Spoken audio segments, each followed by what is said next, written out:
நாங்கள் இப்போ என்னென்னு சொன்னால் சுரக்காய் வெள்ளைக்கறி வைக்கிறத நான் காட்ட போகிறோம். இப்போ சுரக்காய் வெட்டி வச்சிருக்கிறேன். இதுக்குள்ளே இறாலையும் போட்டு அப்போ தான் நல்லா டேஸ்ட்டாக இருக்குது. மணப்புக்கு இறாலும் போட்டிருப்பேன். பச்சை மிளகாய் வெட்டி வச்சிருக்கிறேன், அதையும் போட்டு வெங்காயத்தையும் அதை சேர்த்து கொண்டு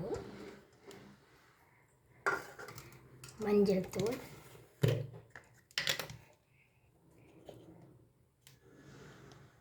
இந்த மஞ்சள் பெருசாக கலர் இல்லை, அதனால் கொஞ்சம் கூடத்தான் போட வேணும்.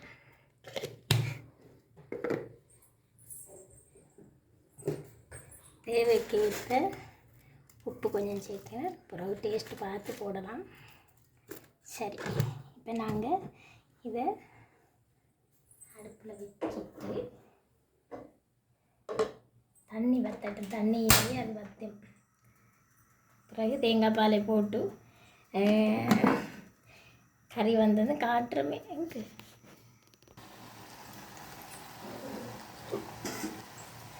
பாருங்கள், நல்லா அந்த தண்ணியிலேயே தண்ணி அதிலேயே அவிஞ்சிட்டு இப்போ நான் என்ன செய்ய போகிறேன்னா கொஞ்சம் கப்பி பால் கொஞ்சம் கிடக்கு.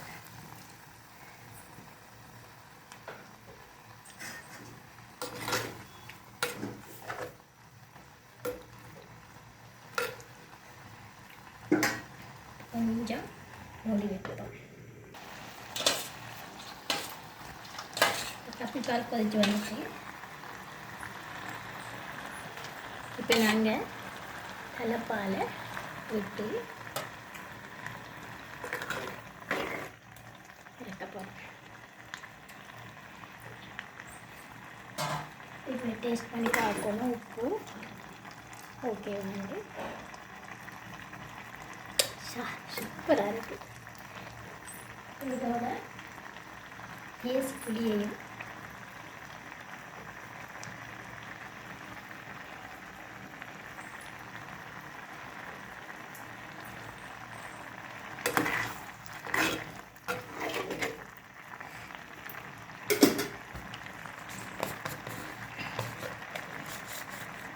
சுவைக்கு அந்த சின்ன ஜீரகம் தூள்.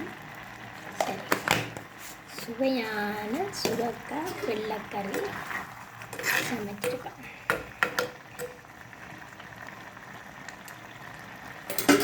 சூப்பராக இருக்குது.